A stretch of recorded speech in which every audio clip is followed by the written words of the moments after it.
ಮತ್ತೊಮ್ಮೆ ಈ ಮಾಧ್ಯಮಗೋಷ್ಠಿಗೆ ಸ್ವಾಗತವನ್ನು ಬಯಸುತ್ತಾ, 2 ದಿವಸ ಹಿಂದೆ ಏನು ಪಂಚಮಸಾಲಿ ಮೀಸಲಾತಿ ಹೋರಾಟದ ಈ ಒಂದು ಅರ್ಜಿ ಇತ್ತು, ಅದರ ಮೇಲೆ ಜಿಲ್ಲಾಡಳಿತದಿಂದ ನಾವೊಂದು ಪ್ರೊಹಿಬಿಟರಿ ಆರ್ಡರ್ವನ್ನು ಇಶ್ಯೂ ಮಾಡಿದ್ದೀವಿ. ಇದು ನಾವು ಯಾಕೆ ಮಾಡಿದ್ದೀವಿ ಅಂದರೆ, ಎಲ್ಲಿಂದ ಎಷ್ಟು ಜನ ಎಲ್ಲಿಗೆ ಬರ್ತಾ ಇದ್ದಾರೆ, ಅದರಿಂದ ಹೈವೇ ಹಾಗೂ ಸಾರ್ವಜನಿಕರಿಗೆ ನಮಗೆ ಮಾಹಿತಿ ಇರಲಿಲ್ಲ. ಇದಾದ ನಂತರ ನಿನ್ನೆ ಪಂಚಮಸಾಲಿ ಪೀಠ ಗುರುಗಳು ಕೂಡಲ ಸಂಗಮ ಸ್ವಾಮೀಜಿಯವರು ನಮ್ಮೆಲ್ಲರ ಜೊತೆ ಒಂದು ಮೀಟಿಂಗ್ ಮಾಡಿದ್ದಾರೆ. ಆ ಮೀಟಿಂಗಲ್ಲಿ ನಮಗೆ ಇರೋ ಈ ಡೌಟ್ಗಳ ಬಗ್ಗೆ ನಾವು ಪ್ರಸ್ತಾಪ ಮಾಡಿದ್ದೀವಿ. ಬಹಳ ಶಾಂತಿಯಿಂದ ಆ ಮೀಟಿಂಗನ್ನು ಸ್ವಾಮೀಜಿಯವರು ಹಾಗೂ ಇತರರು ನಡೆಸಿಕೊಟ್ಟಿದ್ದಾರೆ. ಜಾಗವನ್ನು ನಿಗದಿ ಮಾಡಿದ್ದಾರೆ. ಕಮಿಷನರ್ ಆಫ್ ಪೊಲೀಸ್ ಅವರು ಆ ಜಾಗ ಕೊಂಡಸ್ಕೊಪ್ಪ ಅಂತ ಏನಿದೆ ಅದನ್ನು ಸ್ವೀಕಾರ ಮಾಡಿದ್ದಾರೆ. ಎಷ್ಟು ಜನ ಬರ್ಬೋದಂತ ಹೇಳಿ ನಾವು ಕೇಳುವಾಗ ಅಂದಾಜು ಒಂದು ಸಂಖ್ಯೆ ಸ್ವಾಮೀಜಿಗಳು ನಮಗೆ ಹೇಳಿದ್ದಾರೆ. ಅದಕ್ಕೆ ತಕ್ಕಂಥ ಎಲ್ಲ ವ್ಯವಸ್ಥೆ, ಕುಳಿಲಿಕ್ಕೆ ನೀರಿರ್ಬೋದು, ಶೌಚಾಲಯ ವ್ಯವಸ್ಥೆ ಇರ್ಬೋದು, ಅದೇ ರೀತಿ ಪಾರ್ಕಿಂಗ್ ವ್ಯವಸ್ಥೆ ಇರ್ಬೋದು, ಇದೆಲ್ಲ ನಾವು ನಿನ್ನೆ ರಾತ್ರಿ ಅರ್ಧರಾತ್ರಿ ತನಕ ಎಲ್ಲ ನಾವು ಮಾಡಿದ್ದೀವಿ. ಇದೇ ಸಂದರ್ಭದಲ್ಲಿ ಮಾನ್ಯ ಹೈಕೋರ್ಟಿಂದ ನಮ್ಮ ಪ್ರೊಹಿಬಿಟರಿ ಆರ್ಡರ್ನು ಚಾಲೆಂಜ್ ಮಾಡಿ ಒಂದು ಅರ್ಜಿ ಹಾಕಲಾಯಿತು. ಮಾನ್ಯ ಹೈಕೋರ್ಟಿಂದ ಎಲ್ಲ ಆಸ್ಪೆಕ್ಟ್ಸ್ನು ಎಕ್ಸಾಮಿನ್ ಮಾಡಿ ಒಂದು ಆದೇಶವನ್ನು ನಿನ್ನೆ ಸಂಜೆ ಹೊರಡಿಸಿದ್ದಾರೆ. ಆ ಆದೇಶದ ಮುಖ್ಯ ಅಂಶಗಳು ನಾನು ಸ್ವಲ್ಪ ಓದಿ ಹೇಳ್ತೀನಿ. ಇಂಗ್ಲಿಷಲ್ಲಿದೆ, ಕನ್ನಡದಲ್ಲಿನೂ ತಮ್ಮ ಪ್ರೇಕ್ಷಕರಿಗೋಸ್ಕರ ಇದನ್ನು ಅನುವಾದ ಮಾಡ್ತೀನಿ. Operative portion of the and other Lingayat community leaders, followers and persons participating in the protest shall not be restrained to enter Belagavi city. ಅಂದರೆ ಬೆಳಗಾವಿ ಸಿಟಿನಲ್ಲಿ ಈ ಹೋರಾಟಗಾರರು ಹಾಗೂ ಎಲ್ಲ ಮುಖಂಡರು ಬರಬಹುದು ಅಂತ ಹೇಳಿದ್ದಾರೆ. and shall not be prohibited to conduct and participate in peaceful protest in the specified designated place. ಅಂದರೆ ಇವರ ಮೇಲೆ ಯಾವುದೇ ನಿಷೇಧ ಇಲ್ಲ, ಇವರು ಬಂದು ಶಾಂತಿಯುತವಾಗಿ ಹೋರಾಟವನ್ನು ನಡೆಸಬಹುದು ಹಾಗೂ ಏನು ಆಯ್ಕೆ ಮಾಡಿದ ಸ್ಥಳ ಇದೆ ಅಲ್ಲಿ ಬಂದು ಈ ಒಂದು ಪ್ರೊಟೆಸ್ಟ್ವನ್ನು ಅವರು ನಡೆಸಬೇಕು. 3ನೇ ಪಾಯಿಂಟ್ ಅಲ್ಲಿ ಮಾನ್ಯ ಹೈಕೋರ್ಟ್ ಹೇಳುತ್ತೆ, ದ ಪೆಟಿಷನರ್, ಯಾರು ಅರ್ಜಿದಾರಿದ್ದಾರೆ ಅವರು ಸ್ಯಾಟಿಸ್ಫೈ ಆಗಿದ್ದಾರೆ. ದ ಪೆಟಿಷನರ್ ಈ ಕೇಸಲ್ಲಿ ನಿಂಗಪ್ಪ ತಿಪ್ಪಣ್ಣ ಫಿರೋಜಿ, ಪ್ರೆಸಿಡೆಂಟ್ ಆಫ್ ಅಖಿಲ ಭಾರತ ಲಿಂಗಾಯತ್ ಪಂಚಮಸಾಲಿ ಸಮಾಜ. ಈ ಪೆಟಿಷನರು ಮಾನ್ಯ ಹೈಕೋರ್ಟ್ ಎದುರುಗಡೆ ಈ ಅರ್ಜಿದಾರರು, the petitioner is satisfied if the petitioner and other Lingayat community people are permitted to enter Belagavi city except the tractor. ನಾವು ಸ್ವಾಮೀಜಿಗಳಿಗೆ ಅದೇ ಬೇಡ್ಕೊಂಡಿದ್ದೀವಿ, ಟ್ರ್ಯಾಕ್ಟರ್ ಬೇಡ ಸ್ವಾಮೀಜಿ, ಯಾಕೆಂದರೆ ಟ್ರ್ಯಾಕ್ಟರಿಂದ ಹೈವೇ ಎಲ್ಲ ಬ್ಲಾಕ್ ಆಗುತ್ತೆ. ಸ್ವಾಮೀಜಿನೂ ಒಪ್ಕೊಂಡಿದ್ದಾರೆ. ಅದೇ ರೀತಿ ಹೈಕೋರ್ಟಲ್ಲಿ ಈ ಪೆಟಿಷನರು ಸ್ಯಾಟಿಸ್ಫೈ ಆಗಿದ್ದಾರೆ. ಸೊ ಪೆಟಿಷನರ್ ಹಾಗೂ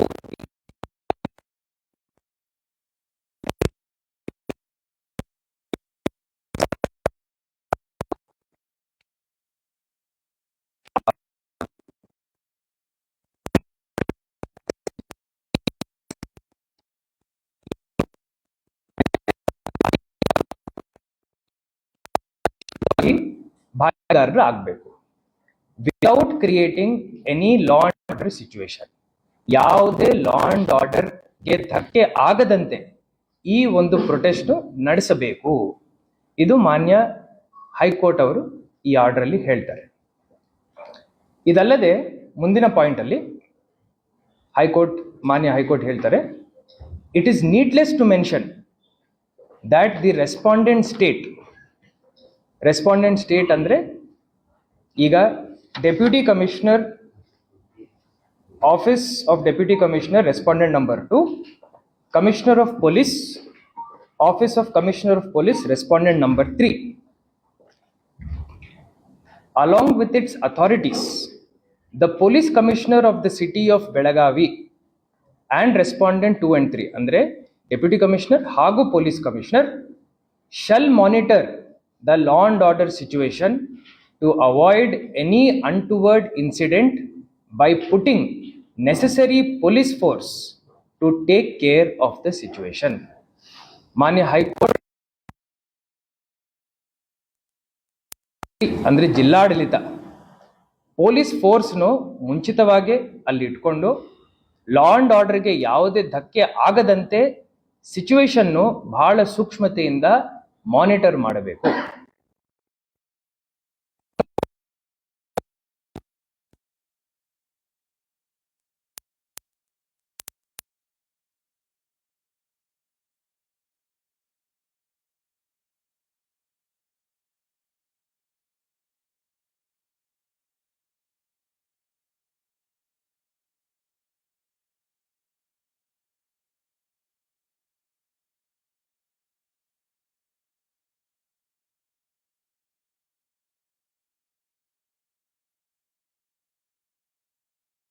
ಬಾರದು ಜನರಿಗೆ, ಜನಸಾಮಾನ್ಯರಿಗೆ ಹಾಗೂ ಹೋರಾಟಗಾರರಿಗೂ ಯಾವುದೇ ತೊಂದರೆ ಆಗಬಾರ್ದು, ಶಾಂತಿಯಿಂದ ಆಗಬೇಕು. ಇದಾದ ನಂತರ ಕ್ರಮಗಳು ಏನೇನಾಗಿದ್ದಾವೆ ಇವತ್ತು ಮಧ್ಯಾಹ್ನ ಅದನ್ನು ನಮ್ಮ ಪೊಲೀಸ್ ಕಮಿಷನರ್ ಅವರು ತಮಗೆ ಎಕ್ಸ್ಪ್ಲೇನ್ ಮಾಡ್ತಾರೆ. ಜಸ್ಟ್ ಒನ್ ಪಾಯಿಂಟ್ ಹೇಳ್ತೀನಿ. ನಾವು ಸ್ವಾಮೀಜಿಗಳ ಜೊತೆ, ನಾನು, CP ಸಾಹೇಬರು, SP ಸಾಹೇಬರು, ನಾವೆಲ್ಲರೂ ಬಹಳ ಸುದೀರ್ಘವಾಗಿ ಚರ್ಚೆ ನಡೆಸಿದ್ವಿ. ಬೇರೆ ಬೇರೆ ಸೈಟ್ಗಳ ಬಗ್ಗೆ ನಾವು ಚರ್ಚೆ ಮಾಡಿದ್ವಿ. CP ಅವರು ಹೇಳಿದ್ದಾರೆ, ಬೇರೆ ಬೇರೆ ಜಾಗಗಳಲ್ಲೂ ಅವರು ಆಪ್ಷನ್ಸ್ ಕೊಟ್ಟಿದ್ದಾರೆ. ಆದರೆ ಹೈಕೋರ್ಟ್ ಆರ್ಡರ್ ಅಲ್ಲಿ ಡೆಸಿಗ್ನೇಟೆಡ್ ಪ್ಲೇಸ್ ಅಂತ ಏನು ನಿಗದಿಯಾಗಿದೆ, ಆ ಚರ್ಚೆನಲ್ಲಿ ಪೆಟಿಷನರ್ ಸ್ಯಾಟಿಸ್ಫ್ಯಾಕ್ಷನ್ ಗೆ ತಕ್ಕಂತ ಡೆಸಿಗ್ನೇಟೆಡ್ ಪ್ಲೇಸ್ ಇದೆ. ಆ ನಿಟ್ಟಿನಲ್ಲಿ ಹೈಕೋರ್ಟ್ ಆದೇಶ ಮೀರಿ ಜಿಲ್ಲಾಡಳಿತ ಯಾವುದೇ ನಿರ್ಧಾರ ಮಾಡಲಿಕ್ಕೆ ಆಗಲ್ಲ, ಆಗಿರ್ಲಿಲ್ಲ, ಆಗಬಾರ್ದು. ಅದರಿಂದ ಕೊಂಡಸ್ಕೊಪ್ಪ ಜಾಗ ಏನಿದೆ ಅದರಲ್ಲಿ ಸುವ್ಯವಸ್ಥೆ ಮಾಡಿಕೊಳ್ಳಿಕ್ಕೆ ಎಲ್ಲ ರೀತಿಯ ಸಿದ್ಧತೆಗಳನ್ನು ನಮ್ಮ ಎಲ್ಲ ಅಧಿಕಾರಿಗಳು 10 ತಾಸು ನಿಲ್ತ್ಕೊಂಡು ಮಾಡಿದ್ದಾರೆ. 700 ಮೀಟರ್ ಅಂತ ತಾವೇನು ಪ್ರಸ್ತಾಪ ಮಾಡಿದಿರಿ, ನಮ್ಮ ನಂಬಿಕೆ, ನಿನ್ನೆ ನಮ್ಮೆಲ್ಲರ ಜಾಯಿಂಟ್ ಪ್ರೆಸ್ ಕಾನ್ಫರೆನ್ಸ್ ಅಲ್ಲಿನೂ ನಾನು ಹೇಳಿದ್ದೀನಿ, ನಮ್ಮ ವಿಪರೀತ ನಂಬಿಕೆ ಇತ್ತು ಯಾವುದೇ ಶಾಂತಿಗೆ ಭಂಗ ಆಗಲ್ಲ ಅಂತ ಹೇಳಿ. ಸ್ವಾಮೀಜಿಯವರು ಹಾಗೂ ಇತರರು, ಮುಖಂಡರು ಎಲ್ಲರೂ ನಮಗೆ ಆ ಭರವಸೆ ನೀಡಿದ್ದಾರೆ. ಆ ಭರವಸೆಯನ್ನು ಎಲ್ಲರೂ ಉಳಿಸ್ಕೊಳ್ತಾರೆ ಅಂತ ಹೇಳಿ ಪೊಲೀಸ್ ಇಲಾಖೆ ಇರ್ಬೋದು, ಜಿಲ್ಲಾಡಳಿತ ಇರ್ಬೋದು, ನಾವೆಲ್ಲರೂ ನಂಬಿಕೆ ಇಟ್ಕೊಂಡು ನಾವು ನಂಬಿಕೆ ಇಟ್ಟಿದ ನಂತರ ಅವಕಾಶ ಮಾಡಲೇಬೇಕು, ಅವಕಾಶ ಮಾಡಿ ಕೊಡಬೇಕು. ಹಾಗೂ ನ್ಯಾಯಾಲಯದ ಆದೇಶವನ್ನು ಮೀರಿ ಹೋಗ್ಲಿಕ್ಕೆ, ಪ್ರೊಟೆಸ್ಟ್ ಮಾಡಲಿಕ್ಕೆ ಅವಕಾಶ ಕಲ್ಪಿಸಬೇಕು, ಜಾಗ ನಿಗದಿ ಮಾಡಬೇಕು, ಪೆಟಿಷನರ್ಗೆ ಸ್ಯಾಟಿಸ್ಫ್ಯಾಕ್ಷನ್ ಇರಬೇಕು. ಎಲ್ಲ ಪಾಯಿಂಟ್ಸ್ನ ನಾವು ಕನ್ಸಿಡರ್ ಮಾಡಿ ನೋಡಿದ ನಂತರ ನಾವು ಹೋರಾಟಗಾರರಿಗೆ ಹೋರಾಟಕ್ಕೆ ಯಾವುದೇ ತೊಂದರೆ ಆಗದಂತೆ ನಾವು ವ್ಯವಸ್ಥೆ ಮಾಡಬೇಕಾಗಿತ್ತು. ಅದನ್ನು ನಾವು ಮಾಡಿದ್ದೀವಿ. ಇದು ಏನಾಗಿದೆ, ಆ ಆದೇಶವನ್ನು ಮೀರಿ ಏನು ಸಂದರ್ಭ ಸೃಷ್ಟಿಯಾಗಿದೆ, ಅದರಿಂದ ಲೈಟ್ ಪೊಲೀಸ್ ಆಕ್ಷನ್ ತಗೊಂಡಿದ್ದಾರೆ. ಅದಕ್ಕೋಸ್ಕರ ಈ ಕ್ಲಾರಿಫಿಕೇಶನ್ ನಾವು ಕೊಡಬೇಕಂತ ಹೇಳಿ ನಾವೆಲ್ಲರೂ ಒಂದಾಗಿ ಜಿಲ್ಲಾಡಳಿತದಿಂದ ಈ ಮಾಧ್ಯಮ ಗೋಷ್ಠಿಯನ್ನು ನಡೆಸಿದ್ದೀವಿ.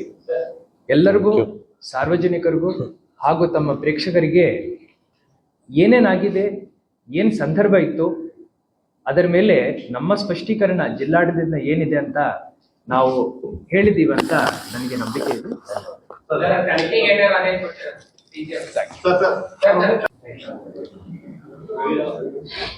ತಾವು ಈಗಾಗಲೇ ಹೇಳಿದ್ರಿ,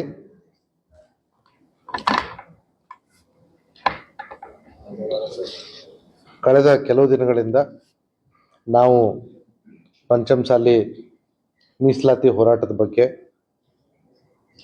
ಆರ್ಗನೈಸರ್ಸ್ ಜೊತೆ ಮಾತಾಡ್ತಾ ಇದ್ವಿ. ಜೊತೆಗೆ ಇವರ ಮನವಿಯನ್ನು ಸರ್ಕಾರಕ್ಕೂ ಕೂಡ ತಲುಪಿಸಿದ್ವಿ. ಸರ್ಕಾರ ಕೂಡ ಅವರಿಗೆ ಮನವಿ ಮಾಡಿಕೊಂಡಿತ್ತು, ನಿಮ್ದು ಏನೇ ಹೋರಾಟ ಇದ್ದರೂ ಕೂಡ ಶಾಂತಿಯುತವಾಗಿರಲಿ ಅಂತ ಹೇಳಿ. ಈಗಾಗಲೇ ಮಾನ್ಯ ಡಿ ಸಿ ಅವರು ಹೇಳಿದ ಹಾಗೆ ಮಾನ್ಯ ಹೈಕೋರ್ಟ್ ತುಂಬ ಕ್ಲಿಯರ್ ಆಗಿ ಈ ಒಂದು ಸಮಾವೇಶಕ್ಕೆ ಅನುಮತಿಯನ್ನು ಕೊಡಬೇಕು, ಜೊತೆಗೆ ಸಮಾವೇಶ ಕೂಡ ಶಾಂತಿಯುತವಾಗಿ ನಡಿಬೇಕು ಅಂತ ಹೇಳಿ ತುಂಬ ದ್ವಂದ್ವದ ಅವಕಾಶವಿಲ್ಲದೆ ಇರುವ ರೀತಿಯಲ್ಲಿ ಮಾನ್ಯ ಉಚ್ಚ ನ್ಯಾಯಾಲಯ ಆದೇಶವನ್ನು ನೀಡಿತ್ತು. ಆ ಆದೇಶಕ್ಕೆ ಪಾಲನೆಯಾಗಿ ನಮ್ಮ ಜಿಲ್ಲಾಡಳಿತ ಅವರಿಗೆ ಪರ್ಮಿಷನ್ ಕೊಟ್ಟು, ಯಾಕಂತಂದರೆ ಅವರು ತುಂಬ ಸ್ವಇಚ್ಛೆಯಿಂದ ಅಲ್ಲಿ ಮಾನ್ಯ ನ್ಯಾಯಾಲಯಕ್ಕೂ ಕೂಡ ಹೇಳಿಕೆ ಕೊಟ್ಟಿದ್ರು, ನಾವು ಇದನ್ನು ಪೀಸ್ಫುಲ್ ಆಗಿ ಮಾಡ್ತೀವಿ ಅಂತ ಹೇಳಿ. ಮಾನ್ಯ ನ್ಯಾಯಾಲಯದ ಆದೇಶ ಮತ್ತು ಮಾನ್ಯ ನ್ಯಾಯಾಲಯದ ಮುಂದೆ ಇವರು ಕೊಟ್ಟಂಥ ಅಶ್ಯೂರೆನ್ಸ್ ಪೀಸ್ಫುಲಿ ಮಾಡ್ತೀವಿ ಅನ್ನೋದ್ರ ಮೇಲೆ, ಜೊತೆಗೆ ಮಾನ್ಯ ನ್ಯಾಯಾಲಯ ನಮಗೆ ಆದೇಶ ಕೂಡ ಕೊಡ್ತು, ಇವರಿಗೆ ಅಲೋ ಮಾಡಬೇಕು ಮತ್ತು ಅವರು ಕಾನೂನು ಭಂಗ ಮಾಡದೇ ಇರೋ ರೀತಿಯಲ್ಲಿ ಕ್ರಮವನ್ನು ಕೂಡ ತಗೊಳ್ಬೇಕು ಅಂತ ಹೇಳಿ. ಹೀಗಾಗಿ ಜಿಲ್ಲಾಡಳಿತದಿಂದ ಸಮಾವೇಶಕ್ಕೆ ಏನು ಅನುಕೂಲ ಮಾಡಬೇಕು ಅದನ್ನೂ ಮಾಡಿಕೊಟ್ವಿ. ಡೆಸಿಗ್ನೇಟೆಡ್ ಪ್ಲೇಸ್ ಅಂತ ಹೇಳಿದ್ರು, ಸೊ ಡೆಸಿಗ್ನೇಟೆಡ್ ಪ್ಲೇಸ್ ಕೂಡ ಕೊಟ್ವಿ. ಸಫಿಷಿಯಂಟ್ ಫೋರ್ಸ್ ಅನ್ನು ಹಾಕೊಳ್ಳಿ ಅಂತಂದ್ರು, ಸಫಿಷಿಯಂಟ್ ಫೋರ್ಸ್ ಅನ್ನ ಕೂಡ ಹಾಕೊಂಡ್ವಿ. ಮಾನ್ಯ ನ್ಯಾಯಾಲಯದ ಆದೇಶದ ಪ್ರತಿಯನ್ನು ಕೂಡ ಅವರಿಗೆ ಕೊಟ್ವಿ. ಇನ್ಫ್ಯಾಕ್ಟ್ ನಾವು ಕೊಡೋ ಪ್ರಮೇಯ ಬರಲ್ಲ, ಯಾಕಂತಂದ್ರೆ ಮಾನ್ಯ ನ್ಯಾಯಾಲಯಕ್ಕೆ ಅರ್ಜಿಯನ್ನು ಹಾಕೊಂಡವರೇ ಕೂಡ ಅವರು. ಆದಾಗ್ಯೂ ಕೂಡ ಮಾನ್ಯ ನ್ಯಾಯಾಲಯದ ಆದೇಶ ಪ್ರತಿಯನ್ನು ಕೂಡ ಅವರಿಗೆ ಕೊಟ್ಟು, ತಾವು ಈಗಾಗಲೇ ಒಪ್ಕೊಂಡಿದ್ದೀರಿ ಸಮಾವೇಶವನ್ನ ಶಾಂತಿಯುತವಾಗಿ ಮಾಡ್ತೀವಿ ಅಂತ ಹೇಳಿ, ಮತ್ತೆ ಮಾನ್ಯ ನ್ಯಾಯಾಲಯ ಕೂಡ ತಾವು ಶಾಂತಿಯುತವಾಗಿ ಮಾಡಬೇಕು ಅಂತ ಆದೇಶ ಮಾಡಿದೆ. ಹಾಗಾಗಿ ತಾವು ದಯವಿಟ್ಟು ಶಾಂತಿಯುತವಾಗಿ ಮಾಡಬೇಕು. ನಾವು ಮಾನ್ಯ ನ್ಯಾಯಾಲಯದ ಆದೇಶವನ್ನು ನಾವು ಪಾಲನೆ ಮಾಡ್ತಾ ಇದ್ದೀವಿ. ತಮಗೆ ಸಮಾವೇಶಕ್ಕೆ ಏನು ಬೇಕೋ ಅದನ್ನ ಅನುಕೂಲ ಮಾಡಿಕೊಟ್ಟು, ಮತ್ತೆ ಸಮಾವೇಶಕ್ಕೆ ಸೂಕ್ತವಾದ ಬಂದೋಬಸ್ತನ್ನು ಕೊಟ್ಟು, ಇಷ್ಟೆಲ್ಲ ಮಾಡಿದ ಮೇಲೆ ತಾವು ಕೂಡ ಅಲ್ಲಿದ್ರಿ, ನಾವು ಕೂಡ ಅಲ್ಲಿದ್ವಿ. ಅವರಿಗೆ ಅನುಕೂಲ ಆಗಲಿ ಅಂತ ಹೇಳಿ ಅವರಿಗೆ ಪಾರ್ಕಿಂಗ್ ವ್ಯವಸ್ಥೆಯನ್ನ ಮಾಡಿಕೊಟ್ಟು, ಬೆಳಗ್ಗೆ 5 ಗಂಟೆಯಿಂದಾನೆ ಎಲ್ಲೆಲ್ಲಿ ಕಡೆಯಿಂದ ಏನೇನು ಬರ್ತಾ ಇದ್ದಾರೆ ಅಂತ ಹೇಳಿ ಅವ್ರಿಗೆಲ್ಲ ಅನುಕೂಲ ಮಾಡಿ ಕೊಟ್ಟಿದ್ವಿ. ಕಳೆದ ರಾತ್ರಿ 10 ಗಂಟೆಯಿಂದಾನೆ ನಮ್ಮ ಬಂದೋಬಸ್ತ್ ಶುರು ಆಗಿತ್ತು, ಅಕ್ಕಪಕ್ಕದ ಜಿಲ್ಲೆಗಳಲ್ಲೂ ಕೂಡ ಸೇರಿಸಿ. ಬೆಳಗ್ಗೆಯಿಂದ ಎಷ್ಟು ಜನ ಬಂದಿದ್ದಾರೆ ಅಂತ ಹೇಳ್ಕೊಂಡ್ಬಿಟ್ಟು ಅವರಿಗೆ ಯಾವಾಗ ಜನರು ಜಾಸ್ತಿ ಆದರೂ ಅವರಿಗೆ ಹೆಚ್ಚಿನ ಶೌಚಾಲಯದ ವ್ಯವಸ್ಥೆನೂ ಕೂಡ, ಮತ್ತೆ ಕುಡಿಯೋ ನೀರಿನ ವ್ಯವಸ್ಥೆ ತುಂಬಾ ಇಂಪಾರ್ಟೆಂಟು. ವಯಸ್ಸಾದವರು, ಹೆಣ್ಮಕ್ಳು, ಮಕ್ಕಳು ಎಲ್ಲರೂ ಕೂಡ ಬಂದಿದ್ರು. ಸೊ ಅವರಿಗೆಲ್ಲ ವ್ಯವಸ್ಥೆಯನ್ನ ಮಾಡಿಕೊಟ್ಟು ಸತತವಾಗಿ ಅವರಿಗೆ ನಾವು ಕಮ್ಯುನಿಕೇಶನ್ ಅಲ್ಲಿ ಇದ್ವಿ. ಆದ್ರೆ ಅವರು ಈ ಮಾನ್ಯ ಉಚ್ಚ ನ್ಯಾಯಾಲಯದ ನಿರ್ದೇಶನಗಳನ್ನ ಮೀರಿ ಅವರು ಬಂದ್ಬಿಟ್ಟು ರಾಷ್ಟ್ರೀಯ ಹೆದ್ದಾರಿ ಮೇಲೆ ಕೂತ್ಕೊಂಡ್ರು. ಅದ್ರ ಜೊತೆಗೆ ಅಷ್ಟಾದ್ರೂ ಕೂಡ ನಾವು ಅವರ ಮನವೊಲಿಸ್ಲಿಕ್ಕೆ ತುಂಬಾ ಪ್ರಯತ್ನ ಕೂಡ ನಡೆಸ್ತಾ ಇದ್ವಿ. ಅವರು ಮನವೊಲಿಸ್ಲಿಕ್ಕೆ ಸ್ವಲ್ಪ ಸಮಯ ಆಗ್ಬೋದು ಅಂತ ಗೊತ್ತಿದ್ದು ನಾವು ನಮ್ಮ MK ಹುಬ್ಳಿಯಿಂದ ಮತ್ತೆ ನಮ್ಮ ಕಿತ್ತೂರಿಂದ ಈ ಕಡೆ ಕೊಲ್ಹಾಪುರ ಕಡೆ ರಸ್ತೆಯಲ್ಲಿ ಹತ್ತರ್ಗಿಯಿಂದ ಮತ್ತೆ ನಿಪ್ಪಾಣಿ ಕಡೆಯಿಂದಾನೆ ಬೇರೆ ಬೇರೆ ಬದಲಿ ಮಾರ್ಗಗಳ ನಿಯೋಜನೆಯನ್ನು ನಾವು ಮುಂಚೆ ಮಾಡ್ಕೊಂಡಿದ್ವಿ, ಅದನ್ನ ಎಕ್ಸಿಕ್ಯೂಟ್ ಕೂಡ ಮಾಡಿದ್ವಿ. ಇದ್ರ ಜೊತೆಗೆ ಸಿಟಿ ಒಳಗಡೆ ಕೂಡ ನಮ್ಮ ಮಾರಿಹಾಳ್ ರಸ್ತೆ ಮುಖಾಂತರವಾಗಿ ಕೂಡ ಬದಲಿ ಮಾರ್ಗ ವ್ಯವಸ್ಥೆಯನ್ನ ಸಾರ್ವಜನಿಕರಿಗೆ ತೊಂದರೆ ಆಗ್ಬಾರ್ದು ಅಂತೇಳಿ ಕಲ್ಪಿಸ್ಕೊಂಡ್ವಿ. ನಾವು ಯಾವಾಗ ರಾಷ್ಟ್ರೀಯ ಹೆದ್ದಾರಿ ಮೇಲೆ ಆಯೋಜಕರು ಬಂದ್ ಕುಂತ್ರು ಅವಾಗ ಅವರಿಗೆ ಸಫಿಷಿಯೆಂಟ್ಲಿ ವಾರ್ನ್ ಮಾಡಿದ್ವಿ, ನೀವು ಮಾಡ್ತಾ ಇರೋದು ತಪ್ಪಿದೆ, ನೀವು ದಯವಿಟ್ಟು ಇಲ್ಲಿಂದ ಏಳಲೇಬೇಕು ಅಂತ ಹೇಳಿ. ನಮ್ಮ ಹಿರಿಯ ಎಲ್ಲ ಅಧಿಕಾರಿಗಳು ಕೂಡ ಆ ಸಂದರ್ಭದಲ್ಲಿ ಅಲ್ಲಿದ್ರು, ಅವರು ಕೂಡ ಅವರಿಗೆ ತುಂಬಾ ಹೇಳಿದ್ರು. ಯಾವಾಗ ಅದು ಆಗ್ಲಿಲ್ವೋ ನಾವು ಅವ್ರನ್ನ ಬಲವಂತವಾಗಿ ಅಲ್ಲಿಂದ ಮಾಡಬೇಕಾದ ಪ್ರಮೇಯ ಬಂದಿತ್ತು. ಅವರಿಗೆ ಅಷ್ಟಾದ್ರೂ ಕೂಡ ಮನವೊಲಿಸ್ಲಿಕ್ಕೆ ನಾವು ಮಾಡ್ತಾ ಇದ್ದೀವಿ. ಈ ಮಧ್ಯದಲ್ಲಿ ತಾವುಗಳು ಕೂಡ ಅಲ್ಲಿದ್ರಿ, ನೋಡಿದ್ರಿ, ಹಲವಾರು ಬ್ಯಾರಿಕೇಡ್ಗಳನ್ನ ಅವರು ಮುರಿದು ಹಾಕಿದ್ರು. ತದನಂತರ ಅಚಾನಕ್ಕಾಗಿ ಕಲ್ಲು ತೂರಾಟ, ಭಾರಿ ಕಲ್ಲು ತೂರಾಟ ಮತ್ತೆ ಚಪ್ಪಲಿ ತೂರಾಟ ಶುರು ಆಯ್ತು. ನಮ್ಮ ಹತ್ರ ವಿಡಿಯೋಗಳಿದಾವೆ, ತಾವುಗಳು ಕೂಡ ಅಲ್ಲಿದ್ರಿ, ತಾವು ನೋಡ್ಬೋದು ಈ ವಿಡಿಯೋಗಳಲ್ಲಿ ಯಾವ ರೀತಿ ಅವರು ಕಾನೂನನ್ನ ಕೈಗೆತ್ತಿಕೊಂಡು ಕಾನೂನನ್ನ ಮುರಿದು, ಜೊತೆಗೆ ಮಾನ್ಯ ಉಚ್ಚ ನ್ಯಾಯಾಲಯದ ಆದೇಶವನ್ನ ಕಡೆಗಣನೆ ಮಾಡಿ ಈ ಕಲ್ಲು ತೂರಾಟ ನಡೆಸೋರು ಅಂತ. ಇಷ್ಟೆಲ್ಲ ಆದ್ಮೇಲೆ ನಾವು ಸಾರ್ವಜನಿಕರ ಹಿತಾಸಕ್ತಿಗೋಸ್ಕರ ಮತ್ತೆ ಪಬ್ಲಿಕ್ ಪ್ರಾಪರ್ಟಿ ಮತ್ತೆ ಪಬ್ಲಿಕ್ ಲೈಫ್ ಅನ್ನ ಉಳಿಸ್ಕೊಳ್ಳೋಕ್ಕೋಸ್ಕರ ನಮ್ಮ ಅವಶ್ಯಕತೆಗೆ ಅನುಗುಣವಾಗಿ ಮಿನಿಮಮ್ ಬಲ ಪ್ರಯೋಗ ಮಾಡಲಿಲ್ಲ ಅಂತಂದ್ರೆ ನಾವು ಮಾನ್ಯ ಉಚ್ಚ ನ್ಯಾಯಾಲಯದ ಆದೇಶವನ್ನ ಉಲ್ಲಂಘನೆ ಮಾಡ್ದಂಗೆ ಆಗ್ತಾ ಇತ್ತು. ಯಾಕಂದ್ರೆ ಅವರು ನಮಗೆ ಡೈರೆಕ್ಷನ್ ಕೊಟ್ಟಿದ್ರು, ಜಿಲ್ಲಾಡಳಿತ ಹಾಗೂ ಪೊಲೀಸ್ನವರು, to maintain law and order ಏನು ಬೇಕೋ ಅದನ್ನ ಸಫಿಶಿಯಂಟ್ ಕ್ರಮ ತಗೊಳ್ಬೇಕು ಅಂತ ಹೇಳಿ. ಹೀಗಾಗಿ ನಾವು ಕಳೆದ 2 ದಿವಸ ಅಲ್ಲ, ಕಳೆದ 1 ವಾರದಿಂದ ಏನೆಲ್ಲ ಪ್ರಯತ್ನಗಳನ್ನ ಮಾಡಿದ್ರು ಕೂಡ, ನಾವು ಎಷ್ಟೇ ಪ್ರಯತ್ನ ಮಾಡಿ ಅವರ ಮನವೊಲಿಸ್ಲಿಕ್ಕೆ ಪ್ರಯತ್ನ ಮಾಡಿದ್ರು ಕೂಡ ಅವರು ನಮ್ಮ ಪೀಸ್ಫುಲ್ ಪ್ರೊಟೆಸ್ಟ್ಗೆ ನಾವು ಕೊಟ್ಟಿರ್ತಕ್ಕಂಥ ಅನುಮತಿಯನ್ನ ಅವರು ಒಪ್ಕೊಂಡು ಇಲ್ಲಿ ಪೀಸ್ಫುಲ್ ಆಗಿ ಮಾಡಿದೀನಿ ಅಂತ ಹೇಳಿದ್ರು ಕೂಡ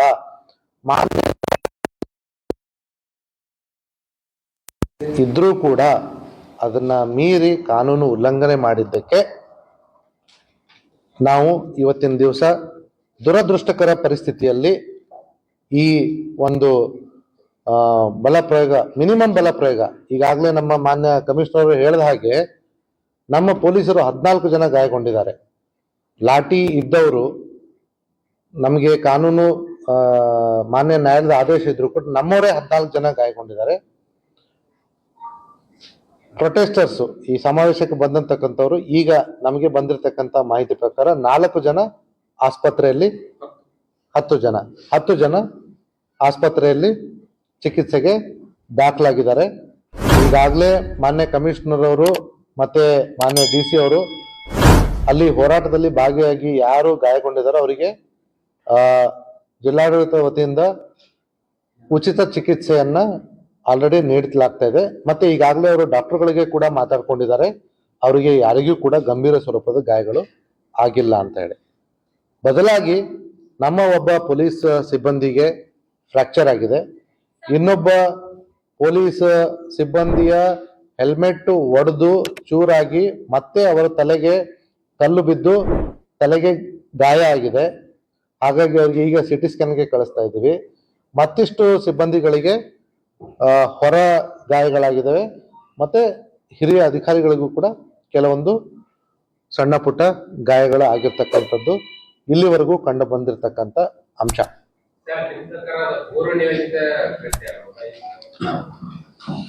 ನಾವು ಈ ಸಂದರ್ಭದಲ್ಲಿ ನಿಯೋಜಿತ ಕೃತ್ಯ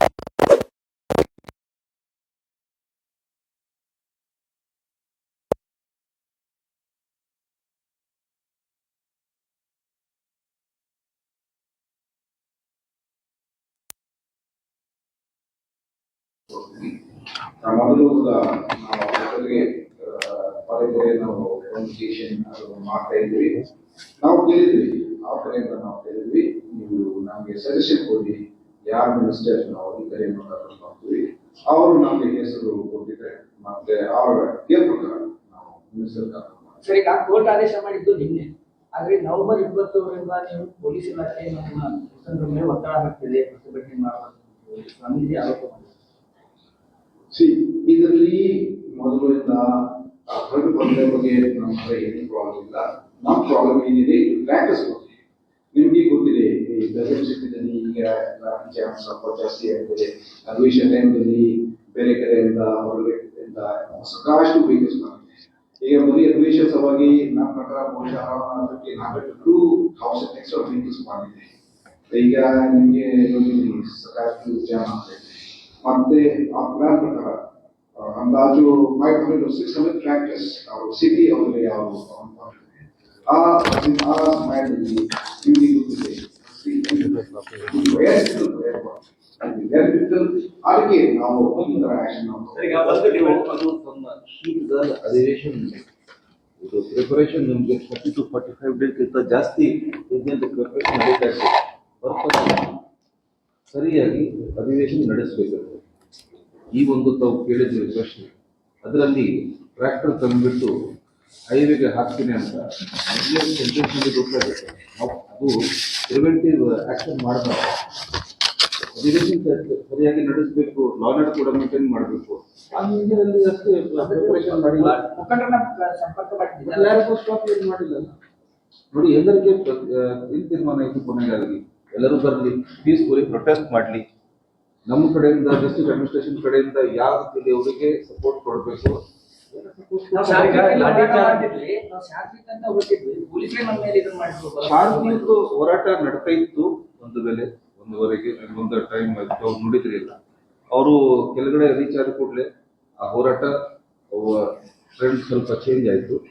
ಆನಂತರ ನಮ್ದು ವಿಡಿಯೋ ಇದೆ, ನಮ್ಗಿಂತ ಜಾಸ್ತಿ ತಮ್ಮೆಲ್ಲರಿಗೂ ಇದೆ, ತಾವು ಅವಾಗ ನೋಡಿದಿರಿ. ಮತ್ತೆ ಒಂದು ನಿಮಿಷ ಕ್ಲಿಯರ್ ಮಾಡ್ತೀನಿ. ಪೂರ್ತಿ ಹೇಳಿಲ್ಲ ಅಂದ್ರೆ ಪೂರ್ತಿ ವಿಷಯ ಗೊತ್ತಾಗಲ್ಲ. ಈಗ ತಾವು SP ಅವ್ರ ಕಡೆಯಿಂದ ಕೇಳಿದಿರಿ, ಕೇಳಿದಿರಿ. ಈಗ ನಾವು ಅವರಿಗೆ ಸಪೋರ್ಟ್ ಮಾಡಿಲ್ಲ ಅಂದ್ರೆ ನಮ್ದೇ ಜಾಸ್ತಿ ಜನ ಹಿಂಗೆ ಇಂಜೂರ್ ಆಗ್ತಾರೆ. ಮತ್ತೆ ಇಂಜುರಿ ಕೂಡ ಸ್ವಲ್ಪ ಶೋಲ್ಡರ್ ಡಿಸ್ಲೊಕೇಶನ್ ಇದೆ, ರಿಸ್ಟ್ ಫ್ರಾಕ್ಚರ್ ಇದೆ, ಹೆಡ್ ಇಂಜುರಿ ಇದೆ, ಇನ್ಕ್ಲೂಡಿಂಗ್ SP ಲೆವೆಲ್ ಆಫೀಸರ್ ಕೂಡ ಒಂದು ಇಂಜುರಿ ಇದೆ. ನಾವೆಲ್ಲ ಫೇಸ್ ಅದೇ ಮಾಡಿದ್ದೀವಿ. ಪೊಲೀಸ್ ಮಾಡಿ ಅವ್ರು ಮಾಡಕ್ react ಮಾಡಕ್ ಆಗ್ತದೆ. ಪೊಲೀಸ್ ಅಂದ್ರೆ ಯಾರು ತಪ್ಪಾಗಿರ್ಬೋದು, ಅವರೇ ರಿಯಾಕ್ಟ್ ಆಗ್ತಾರೆ. ಏನು ಅವರೇ ಮುಂದೆ ಕಲ್ಲೇರಿ ಸಾಧ್ಯ ಇಲ್ಲ. ಈಗ ಮ್ಯಾಟರ್ ಆಫ್ ಇನ್ವೆಸ್ಟಿಗೇಷನ್ ಅಲ್ವಾ, ಇನ್ವೆಸ್ಟಿಗೇಷನ್ ಆಗಿ ಲಾಠಿ ಚಾರ್ಜ್ ಮಾಡಿದ ಅಧಿಕಾರಿಗಳನ್ನ ಸಸ್ಪೆಂಡ್ ಮಾಡಬೇಕಂತ ಡಿಮ್ಯಾಂಡ್ ಮಾಡಿ. ಒಂದು ನಿಮಿಷ, ಇದರಲ್ಲಿ ಕೂಡ ಮತ್ತೆ ಇನ್ನೊಂದು ಪಾಯಿಂಟ್ ನಾನು ತಮ್ಮ ಗಮನ ತರಬೇಕು. ಹೈಕೋರ್ಟ್ ಆರ್ಡರ್ ಪ್ರಕಾರ ಬಹಳ ಕ್ಲಿಯರ್ ಆಗಿ ಮೆನ್ಷನ್ ಮಾಡಿದ್ದಾರೆ that tractors should not be drawn. ಆದ್ರೆ ನಾವು ಬೆಳಿಗ್ಗೆ ಭಾಗವಡಿ ಚೆಕ್ ಪೋಸ್ಟ್ ಅಲ್ಲಿ ಪೀಪಲ್ ಟ್ರ್ಯಾಕ್ಟರ್ಸ್ ಅವರು ತಗೊಂಡ್ ಬಂದಿದ್ದಾರೆ, which is a clear violation of the High Court order. ಅಲ್ಲಿ ಪೀಪಲ್ ಟ್ರ್ಯಾಕ್ಟರ್ಸ್ ಅವರು ತಂದು ಸ್ಟಾಪ್ ದೆಮ್. ಆದ್ರೂ ನಾವು ಅಷ್ಟು ಆಕ್ಷನ್ ನಾವು ತಗೊಂಡಿದ್ದಲ್ಲ, ಆಯ್ತು ನಾವು ಅವ್ರ ಜೊತೆಗೆ ಡಿಸ್ಕಸ್ ಮಾಡಿ ಆಯ್ತು ವಾಪಸ್ ಹೋಗಿ ಅಂತ. ವಿದಿನ್ ಅರೆಸ್ಟ್ ದೆಮ್, ಯಾವ್ದು ಆಕ್ಷನ್ ತಗೊಂಡಿದ್ದಲ್ಲ. ಆಯ್ತು ನಮ್ಮ ಪ್ರೊಟೆಸ್ಟ್ ಅದು ಸಕ್ಸಸ್ ಆಗಲಿ, ಮತ್ತೆ ನಿಮ್ಮ ಪ್ರೊಟೆಸ್ಟ್ ಶಾಂತಿ ರೀತಿಯಿಂದ ಆಗ್ಬೇಕು ಅಂತ ನಾವು ಅವಾಗ ನಾವು ವಾಪಸ್ ಕಳಿಸ್ತೀವಿ. ಮತ್ತೆ ಈ ಲಾಠಿ ಚಾರ್ಜ್ ಬಗ್ಗೆ ಏನಿದೆ ನಮ್ಮ ಆಂಜಿ ಸಾಹೇಬ್ ಅವರು ಹೇಳಿದ್ರೆ ಅವನಿಗೆ ಮಸಲಾ ಬಗ್ಗೆ ಈ ಅಲ್ಲದೆ ನಾವು ಇನ್ನೊಂದು ನಾವು ಹೇಳಬೇಕು. 7 KSRTC ಬಸ್ಸಸ್ ಡ್ಯಾಮೇಜ್ ಆಗಿದೆ, 2 ಸ್ಕಾರ್ಪಿಯೋ ವೆಹಿಕಲ್ ನಮ್ಮ ಪೊಲೀಸ್ ವೆಹಿಕಲ್ 2 ಡ್ಯಾಮೇಜ್ ಆಗಿದೆ, ಮತ್ತು 1 ಪೊಲೀಸ್ ಬರೋಡ್ ವೆಹಿಕಲ್ ಅದು ಕೂಡ ಡ್ಯಾಮೇಜ್ ಆಗಿದೆ. ಇದು ಶಾಂತಿ ಇಲ್ಲ. ಹೇಳಿದ್ರಲ್ಲ ಅಷ್ಟೆಲ್ಲ. Total 7 KSRTC buses, 2 Scorpio police vehicles ಮತ್ತೆ 1 ಬೊಲೊರೋ ಪೊಲೀಸ್ ವೆಹಿಕಲ್ ಡ್ಯಾಮೇಜ್ ಆಗಿದೆ. ಸರ್, ಈಗ ಅಲ್ಲಿಂದ ಇಲ್ಲಿವರೆಗೂ ಬರುವಂತಿಲ್ಲ. ಏನು ನಿಮ್ಗೆ ಒಂದಷ್ಟು ಗ್ರಾಮ ಇದೆಯಲ್ಲ ಸರ್, ಟೆಂಟ್ ಆಗ್ತಿರಲ್ಲ, ಆ ಟೆಂಟ್ ಹೈವೇ ಎಲ್ಲ ಪ್ರೊಟೆಸ್ಟ್ ಒಂದು ವಿಷಯ ಪ್ರಶ್ನೆ ಅವರೇ ಚೂಸ್ ಮಾಡಿದ್ದು. ಲೊಕೇಶನ್ ಅವ್ರ ಇಷ್ಟ ಪ್ರಕಾರ, ಅವ್ರ ಚಾಯ್ಸ್ ಪ್ರಕಾರ ಒಂದು ಕಾಂಬಿನೇಷನ್ ಪ್ರಕಾರ ಅವರಿಗೆ ಕೊಟ್ಟಾಗಿದೆ. ಅವರು ಏನೇನು ಎಕ್ಸೆಪ್ಟ್ ಮಾಡಿದ್ದಾರೆ ಆ ಎಕ್ಸೆಪ್ಟೆನ್ಸ್ ಮೇಲೆ ಅವರೆಲ್ಲರಿಗೂ ಗೊತ್ತಿದೆ. ಒಂದು ಫನೆಲ್ ತರ 15 feet ರೋಡ್ ಇದೆ, ಒಂದು ವೆಹಿಕಲ್ ಹೋದ್ರೆ ಇನ್ನೊಂದು ವೆಹಿಕಲ್ ಬರ್ಲಿಕ್ಕೆ ಬಹಳ ಕಷ್ಟ. ಅಷ್ಟು ಜಾಗ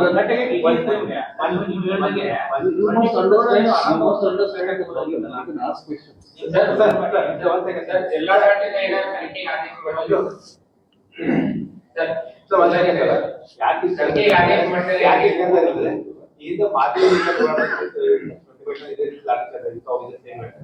ತದನಂತರ ಪ್ರತಿಭಟನೆ ಮಾಡ್ತಾರೆ. ಪ್ರತಿಭಟನೆ ಅಂತ ಹೊರಗೆ ಬರುವಾಗ ಅವರು ಮುಂಚಿಗೆ ಅಂತ ಬಂದಾಗ ಅವ್ರು ಅಲ್ಲೇ ತಡೆ ಹಿಡಿದ್ರು. ನೆಕ್ಸ್ಟ್ ರೋಡಿಗೆ ಬರ್ತಿರಲಿಲ್ಲ. ಇದೇ ರೈತರು ಕೂಡ ಇದೇ ರೀತಿ ಬಿಟ್ಟಾಗ ಅವಾಗ ಹೈವೇ ಬಂದಾಗಿತ್ತು. ಅದಾದ್ಮೇಲೆ ಥರ್ಡ್ ಟೈಮ್ ಈ ರೀತಿ ಆಗ್ತದೆ. ಅವ್ರಿಗೆ ಮೇಲೆ ತಲೆ ಹಿಡಿದಿದ್ರೆ ಕೆಳಗೆ ಬರ್ತಿರ್ಲಿಲ್ಲ. ಅಲ್ಲೇನು ಬ್ಲಾಕ್ ಮಾಡಿ ಇದರಲ್ಲಿ ಮಾಡಿದ್ರು. ಒಂದು So, ಈ ಸಣ್ಣ clarification if I may just preventive arrest ಇದು ಎಲ್ಲರ ಮೇಲೆ ಎಫ್ಐಆರ್ ಆಗ್ತಾ ಇದೆ.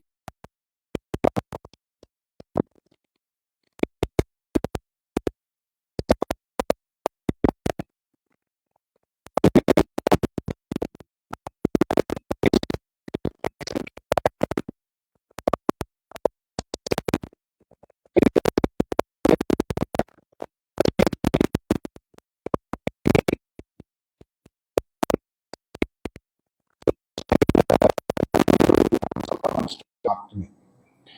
ಯಾಕಂದ್ರೆ ಲಾ ಅಂಡ್ ಆರ್ಡರ್ ಮೇಂಟೈನ್ ಮಾಡೋಕ್ಕೆ ಅದು ಪೊಲೀಸ್ ಡಿಪಾರ್ಟ್ಮೆಂಟ್ ಜವಾಬ್ದಾರಿ ಇದೆ. ಸೊ ಮೊನ್ನೆ ನಮ್ಮ ಡಿ ಸಿ ಸಾಹೇಬ್ ಹೇಳ್ದಂಗ ನಾವು ಮೀಟಿಂಗ್ ಮಾಡಿದ್ವಿ, ಅದರಲ್ಲಿ ಚರ್ಚೆ ಮಾಡಿದ್ವಿ. ಸ್ಟಾರ್ಟಿಂಗ್ ನಾನು ಅವ್ರಿಗೆ ಒಂದು ಸಜೆಷನ್ ನಾನು ಕೊಟ್ಟಿದ್ದೀನಿ, ನೀವು ನಿಮ್ಮ ಪ್ರೊಟೆಸ್ಟ್ ದಯವಿಟ್ಟು ನೀವು ಈ ರಾಘವೇಂದ್ರ ಬಡಾವಣೆಯಲ್ಲಿ ನೀವು ಮಾಡಿ, ಯಾಕಂದರೆ ಅದರಲ್ಲಿ ಸಾಕಷ್ಟು ಸ್ಪೇಸ್ ಇದೆ, ಜಾಗ ದೊಡ್ಡ ಇದೆ, ಮತ್ತು ನೀವು ಬಹಳ ಜಾಸ್ತಿ ಜನ ಆ ದಿವಸಗೆ ನೀವು ಇನ್ವೈಟ್ ಮಾಡಿದ್ರಿ, ಬಹಳ ಜನ ನಿಮ್ಮ ಜೊತೆಗೆ ಸೇರ್ತಾರೆ ಅಂತ. ಅದಕ್ಕೆ ರಾಘವೇಂದ್ರ ಬಡಾವಣೆಯಲ್ಲಿ ನೀವು ಪ್ರೊಟೆಸ್ಟ್ ಮಾಡಿ ಅಂತ ನಾನು ಅಡ್ವೈಸ್ ನಾನು ಕೊಟ್ಟಿದ್ದೀನಿ. ಆದರೆ ಅವರು ನನ್ನ ಹತ್ರ ಬಂದು ಅವರು ರಿಕ್ವೆಸ್ಟ್ ಮಾಡಿದರೆ, ಇಲ್ಲ ಸರ್ ಅದು ಬಹಳ ದೂರ ಇದೆ, ಅದಕ್ಕೆ ನಾವು ಕೊನಸ್ಕೊಪ್ಪದಲ್ಲಿ ನಾವು ಪ್ರೊಟೆಸ್ಟ್ ಮಾಡ್ತೀವಿ. ನಾನು ಅವರ ನಾನು ಬೆಲೆ ಕೊಟ್ಟು ನಾನು ಅವ್ರಿಗೆ ನಾನು ಪರ್ಮಿಷನ್ ಕೊಟ್ಟಿದ್ದೀನಿ ಕೊನಸ್ಕೊಪ್ಪದಲ್ಲಿ ಪ್ರೊಟೆಸ್ಟ್ ಮಾಡಲಿಕ್ಕೆ. ಮತ್ತು ಇನ್ನೊಂದು ಆ ಜಾಗದಲ್ಲಿ ಕೂಡ ಒಂದು ಪೆವಿಲಿಯನ್ ಕಟ್ಸ್ಲಿಕ್ಕೆ ಕೂಡ ನಾನು ಪರ್ಮಿಷನ್ ಕೊಟ್ಟಿದ್ದೀನಿ ಆ ದಿವಸ. ಮತ್ತೆ ಸೇಮ್ ನಮ್ಮ ಡಿ ಸಿ ಸಾಹೇಬ್ ಹೇಳಂಗ ಇದು ಎಲ್ಲ ವ್ಯವಸ್ಥೆ ಡಿಸ್ಟ್ರಿಕ್ಟ್ ಅಡ್ಮಿನಿಸ್ಟ್ರೇಷನ್ ಕಡೆಯಿಂದ ನಾವೆಲ್ಲ ಮಾಡಿದ್ವಿ. ನೀವು ಒಳ್ಳೆ ರೀತಿಯಿಂದ ಪ್ರೊಟೆಸ್ಟ್ ಮಾಡಿ, ಶಾಂತಿ ರೀತಿಯಿಂದ ಪ್ರೊಟೆಸ್ಟ್ ಮಾಡಿ, ನಮ್ಮ ಕಡೆಯಿಂದ ನಿಮಗೆ ಏನು ವ್ಯವಸ್ಥೆ ಬೇಕು ಅಂತ ನಾವು ಎಲ್ಲ ಮಾಡಿದ್ವಿ. ನಿನ್ನೆ ರಾತ್ರಿ ಕೂಡ ನನ್ನ ಆಫೀಸಲ್ಲಿ ಒಂದು ಮೀಟಿಂಗ್ ನಾನು ಮಾಡಿದ್ದೀನಿ ಅವರ ಲೀಡರ್ಸ್ ಜೊತೆಗೆ. ಆ ಮೀಟಿಂಗ್ದಲ್ಲಿ ಕೂಡ ಅವರು ಮತ್ತೆ ನನ್ನ ಜೊತೆಗೆ ಡಿಸ್ಕಸ್ ಮಾಡಿದ್ವಿ. ಇದು ಹೈಕೋರ್ಟ್ ಆರ್ಡರ್ ಅವ್ರಿಗೆ ನಾನು ತೋರಿಸಿದ್ದೀನಿ. ಅವರು ಕೂಡ ನನ್ನ ಮುಂದೆ ಅವರು ಒಪ್ಪಿದ್ದಾರೆ, ಹೌದು we will all protest peacefully, ನಾವು ಯಾವುದು ಗಲಾಟೆಯನ್ನು ಮಾಡಲ್ಲ ಅಂತ. ಸೊ ಇದು ಎಲ್ಲ ಪ್ರಾಮಿಸಸ್ ಮತ್ತು ಇದು ಎಲ್ಲ ಡಿಸ್ಕಷನ್ ಮೇಲೆ ಸೊ ಇವತ್ತು ಬೆಳಗ್ಗೆ ಕೂಡ ಸ್ಟಾರ್ಟಿಂಗಲ್ಲಿ ಎಲ್ಲ ಪೀಸ್ಫುಲ್ ಇದೆ, ಎಲ್ಲ ಕರೆಕ್ಟ್ ಇದೆ. ಮತ್ತು ಇವತ್ತು ಬೆಳಗ್ಗೆ ಕೂಡ ಇನ್ನೊಂದು ಡಿಸ್ಕಷನ್ ನಾವು ಏನು ಮಾಡಿದ್ವಿ, ಅವ್ರ ಕಡೆಯಿಂದ ಸಮ್ 10 ಲೀಡರ್ಸ್ ನಾವು SVS ಒಳಗಡೆ ಬರಲಿಕ್ಕೆ ನಾವು ಪರ್ಮಿಷನ್ ಕೊಡ್ತೀವಿ. ಅಲ್ಲಿ ಬಂದು ಮತ್ತು ಈ ಕಿತ್ತೂರಲ್ಲಿ ಚೆನ್ನಮ್ಮ ಸ್ಟ್ಯಾಚ್ಯೂ ಮೇಲೆ ಒಂದು ಗಾರ್ಲನ್ ಹಾಕ್ತಾರೆ ಅಂತ. ಸೊ ಅದು ಅವರ ವೇದಿಕೆ ಮತ್ತು ಏನು ಕೇಳಿದರೆ ಅದು ಕೂಡ ನಾವು ಪರ್ಮಿಷನ್ ಕೊಟ್ಟಿದ್ವಿ. ಆದರೆ ಮಧ್ಯಾಹ್ನ ಟೈಮ್ದಲ್ಲಿ ಏನಾಗಿದೆ, ಬಂದಾಗ ಬರೀ ಈ 10 ಜನ ಲೀಡರ್ಸ್ ಅವರು ಬರಲಿಲ್ಲ, 10,000 ಜನ ಅವರು ಬಂದಿದ್ದಾರೆ. 10,000 ಜನ ನಾವು ಒಳಗಡೆ ಪರ್ಮಿಷನ್ ನಾವು ಕೊಟ್ಟಿದ್ರೆ ಅದು ಮತ್ತೆ ಲಾ ಆ್ಯಂಡ್ ಆರ್ಡರ್ ಸಿಚುವೇಶನ್ ಕ್ರಿಯೇಟ್ ಆಗೇ ಆಗುತ್ತೆ. ಮತ್ತು ನಮಗೆ ಹೈಕೋರ್ಟ್ ಆರ್ಡರ್ ಪ್ರಕಾರ ನಮಗೆ ಜವಾಬ್ದಾರಿ ಕೊಟ್ಟಿದ್ರೆ to maintain the law and order situation. So ಅದಕ್ಕೆ ನಾವು ಅವರು ಬಂದಾಗ ಫಸ್ಟ್ ನಾವು ಅವ್ರಿಗೆ ನಾವು ಸ್ಟಾಪ್ ಮಾಡಿದ್ವಿ. ನಾವು ಹೇಳಿದ್ವಿ, ದಯವಿಟ್ಟು ನೀವು ಈ ಕಡೆ ಬರಬೇಡ, ಎಲ್ಲರೂ ನೀವು ಈ ಕಡೆ ನೀವು ಬರಬೇಡ ಅಂತ, ನೀವು ಇಲ್ಲಿ ವೇಟ್ ಮಾಡಿ ಅಂತ ನಾವು ರಿಕ್ವೆಸ್ಟ್ ಮಾಡಿದ್ವಿ.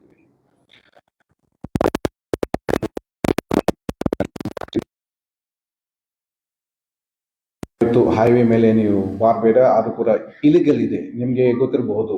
You cannot block the highway, ಯಾಕಂದರೆ ಅದು ಅದು ಆರ್ಡರ್ ಕೂಡ ಇದೆ, ಮತ್ತು ಇಟ್ ಅಫೆಕ್ಟ್ಸ್ ಪಬ್ಲಿಕ್ ಟ್ರಾನ್ಸ್ಪೋರ್ಟೇಷನ್. ಅವ್ರಿಗೆ ನಾವು ಹಾಗೆ ರಿಕ್ವೆಸ್ಟ್ ಮಾಡಿದ್ವಿ. ಸೊ ಸ್ಟಾರ್ಟಿಂಗ್ ಕೂಡ ಅವರು ಕೇಳ್ತಾ ಇಲ್ಲ, the start pushing the barricades. ಮತ್ತು ಆವಾಗ ಕೂಡ ಒಬ್ಬರು ನಮ್ಮ ಕಾನ್ಸ್ಟೇಬಲ್ ಇಂಜರ್ಡ್ ಆಗಿದ್ದಾರೆ, ಅವರ ಕಲ್ಲು ಮೇಲೆ ಸ್ವಲ್ಪ ಇಂಜರಿ ಆಗಿದೆ. ನಾವು ಮತ್ತೆ ಸ್ಟಾರ್ಟಿಂಗ್ ನಾವು ಬರೀ ಸ್ಟಾಪ್ ಮಾಡಿದ್ವಿ, ನಾವು ಬ್ಯಾರಿಕೇಡ್ಸ್ ಯೂಸ್ ಮಾಡಿ, ಶೀಲ್ಡ್ಸ್ ಯೂಸ್ ಮಾಡಿ ಅವ್ರಿಗೆ ನಾವು ಸ್ಟಾಪ್ ಮಾಡ್ತಾ ಇದ್ವಿ, ಮುಂದೆ ನೀವು ದಯವಿಟ್ಟು ನೀವು ಹೋಗಬೇಡ, ನೀವು ಇಲ್ಲಿ ವೇಟ್ ಮಾಡಿ ಅಂತ. ಬಟ್ ಆಫ್ಟರ್ ವೈಲ್ ಇದು ಕಲ್ಲು ತೋಟ ಅದು ಶುರು ಆಗಿದೆ. ನನ್ನ ಸ್ಟಾಫ್ ಮೇಲೆ ಸ್ವಲ್ಪ ಇಂಜರಿ ಆಗಿದೆ. ಈಗ ಸದ್ಯಕ್ಕೆ 14 ಪೊಲೀಸ್ ಪರ್ಸನಲ್ ಈಗ ಹಾಸ್ಪಿಟಲ್ದಲ್ಲಿ ಅಡ್ಮಿಟ್ ಆಗಿದೆ. ಅವ್ರ ಮೇಲೆ ಇಂಜರಿ ಆಗಿದೆ. ಅದೇ ನಂತರ ನಾವು ಕೂಡ ಸ್ವಲ್ಪ ಲೈಟ್ ಪೊಲೀಸ್ ಫೋರ್ಸ್ ನಾವು ಯೂಸ್ ಮಾಡಿದ್ವಿ, ಸ್ವಲ್ಪ ಲೈಟ್ ಲಾಠಿ ಚಾರ್ಜ್ ಯೂಸ್ ಮಾಡಿದ್ವಿ. ಅದು ಹೈವೇ ನಾವು ಕ್ಲಿಯರ್ ಮಾಡಿದ್ವಿ. ಮತ್ತೆ ಕೆಲವರು ಪ್ರೊಟೆಸ್ಟರ್ಸ್ ನಾವು ಪ್ರಿವೆಂಟಿವ್ ಕಸ್ಟಡಿ ತಗೊಂಡು ಮತ್ತೆ we had cleared the highway because this is the order which has been given to us from the court as well. ಈಗ ಕೇಸ್ ಈಗ ಭಗವಡಿ ಪೊಲೀಸ್ ಸ್ಟೇಷನ್ದಲ್ಲಿ ಅದು ಕೇಸ್ ರಿಜಿಸ್ಟ್ರೇಷನ್ ಆಗ್ತಾ ಇದೆ. ಸೊ ಸದ್ಯಕ್ಕೆ ಈಗ ಯಾರ್ಯಾರು ಇದರಂತೆ ಅದರಲ್ಲಿ ನಮ್ಗೆ ಹೆಸರು ಗೊತ್ತಿಲ್ಲ. ನಾವು ತಗೊಂಡು ಮತ್ತೆ ಆಮೇಲೆ ನಾವು ಐಡೆಂಟಿಫೈ ಮಾಡ್ತೀವಿ. ಈಗ ಆಕ್ಚುಲಿ ಸದ್ಯಕ್ಕೆ ನಮ್ಮವರು 14 ಮೆಂಬರ್ಸ್ ಇಂಜರ್ ಆಗಿಲ್ಲ. ಇಲ್ಲ ನಮ್ಮ ವರ್ಷದಲ್ಲಿ how many people protesters? Preventive ನಾವು I think around some 70 to 80 ನಾವು ಪ್ರಿವೆಂಟಿವ್ ಕಸ್ಟಡಿ ನಾವು ತಗೊಂಡಿದ್ದೀವಿ. ಸರ್ ಯಾಕೆ ಮೊದಲೇ ಬರ್ತಿರ್ಲಿಲ್ವಾ ಬರ್ತಾರೆ ಸರ್? ಈಗ ಇಲ್ಲ, ನಮ್ಮ ಹತ್ರ ಸಫಿಷಿಯಂಟ್ ಫೋರ್ಸ್ ಇದ್ದಾರೆ, ಮತ್ತೆ ಬ್ಯಾರಿಕೇಡ್ಸ್ ಕೂಡ ನಾವು ಎಲ್ಲ ಹಾಕಿದ್ದೀವಿ. ಅಂದ್ರೆ ನಮ್ಮ ಮನಸ್ಸಲ್ಲಿ ಏನಿದೆ, ಯಾವುದು ಗಲಾಟೆ ಆಗ್ಬಾರ್ದು ಅಂತ ಅದಕ್ಕೆ ಸ್ಟಾರ್ಟಿಂಗ್ ದಲ್ಲಿ ನಾವು ಸುಮ್ಮನೆ ನಾವು ಅಷ್ಟು ನಾವು ಫೋರ್ಸ್ ಯೂಸ್ ಮಾಡಿಲ್ಲ. ನಾವು ರಿಕ್ವೆಸ್ಟ್ ಮಾಡಿದ್ವಿ ಅವರಿಗೆ, ದಯವಿಟ್ಟು ಈ ತರ ಮಾಡಬೇಡ ಅಂತ. So when it becomes impossible ಆವಾಗ ನಾವು ಸ್ವಲ್ಪ ಲೈಟ್ ಫೋರ್ಸ್ ಯೂಸ್ ಮಾಡಿದ್ವಿ. ಈಗ ಪ್ರತಿಭಟನೆ ರ್ಯಾಲಿ ಕೆಳಗಡೆ ಬರ್ತಾ ಇತ್ತು, ಒಂದು ಜನ ಬೈಪಾಸ್ ರೋಡ್ ಹೋಗ್ತಾ ಇತ್ತು ಪಾರ್ಕಿಂಗ್ ಕಡೆ, ಒಂದು ನೀವು ಬ್ಯಾರಿಕೇಡ್ ಪೋಸ್ಟ್ ಮಾಡ್ತಾ ಇತ್ತು, ಹೋಗೋರು ಹೋಗ್ತಾ ಇತ್ತು ಬ್ಯಾರಿಕೇಡ್ ಪೋಸ್ಟ್ ಅಲ್ಲಿ ಯಾವ್ದು ಕಮ್ಯುನಿಕೇಶನ್ ಗ್ಯಾಪ್ ಆಗಿಲ್ಲ. ಅಂದ್ರೆ ನಾವು ಈಗ ಬ್ಯಾರಿಕೇಡ್ಸ್ ಆಲ್ರೆಡಿ ನಾವು ಇಲ್ಲಿ ಎಂಟ್ರೆನ್ಸ್ ಅಲ್ಲಿ ನಾವು ಫಿಕ್ಸ್ ಮಾಡಿದ್ವಿ. ಬ್ಯಾರಿಕೇಡ್ಸ್ ಅದರಲ್ಲಿ ಸುಮಾರು 30 ಬ್ಯಾರಿಕೇಡ್ಸ್ ನಾವು ಫಿಕ್ಸ್ ಮಾಡಿದ್ವಿ. ಮತ್ತೆ ಆ ಟೈಮ್ನಲ್ಲಿ ಬಹುಶಃ ಆ ಕಡೆ ಕೂಡ ಸ್ವಲ್ಪ ಬ್ಯಾರಿಕೇಡ್ ಮತ್ತೆ ಶಿಫ್ಟ್ ಮಾಡೋಣ ಅಂತ, ಮತ್ತೆ ಮುಂದೆ ಏನು ಹೋಗಬಾರ್ದು ಅಂತ ಅದಕ್ಕೆ ನಾವು ಸ್ವಲ್ಪ ಈ ತರ ಶಿಫ್ಟ್ ಮಾಡಿದ್ವಿ. ಈಗ 2 ವಿಷಯ ಹೇಳ್ತೀನಿ. ಒಂದೇ ನಿಮಿಷ ತಮ್ಮ ಪಾಯಿಂಟ್ ಕ್ಲಿಯರ್ ಮಾಡ್ತೇವೆ. ಫೋರ್ಸ್ ಸಫಿಷಿಯನ್ಸಿದು ಇಶ್ಯೂ ಇರಲಿಲ್ಲ. ಫೋರ್ಸ್ ಮೋರ್ ದೆನ್ ಸಫಿಷಿಯಂಟ್ ಮತ್ತು ಎಕ್ಸ್ಟ್ರಾ ರಿಸರ್ವ್ ಫೋರ್ಸ್ ಕೂಡ ಇತ್ತು. ಇಲ್ಲಿ ನಮ್ದು ಫೋರ್ಸ್ ಯೂಸ್ ಮಾಡೋದು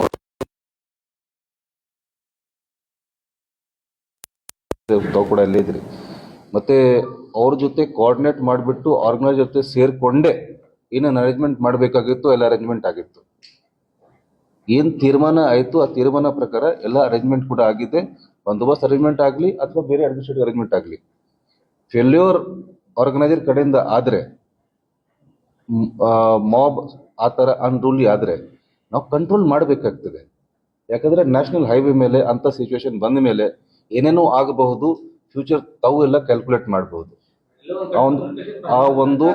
ಆ ಒಂದು ಕಂಟ್ರೋಲ್ ಮಾಡೋಕ್ಕೆ, ಸಿಚುವೇಶನ್ ಕಂಟ್ರೋಲ್ ಮಾಡೋಕ್ಕೆ ಪ್ಯಾರಲಲ್ಲಿ ಇಮಿಡಿಯೇಟ್ಲಿ ನಾವು ಡೈವರ್ಜನ್ ಕೂಡ ಮಾಡಿದ್ದೇವೆ.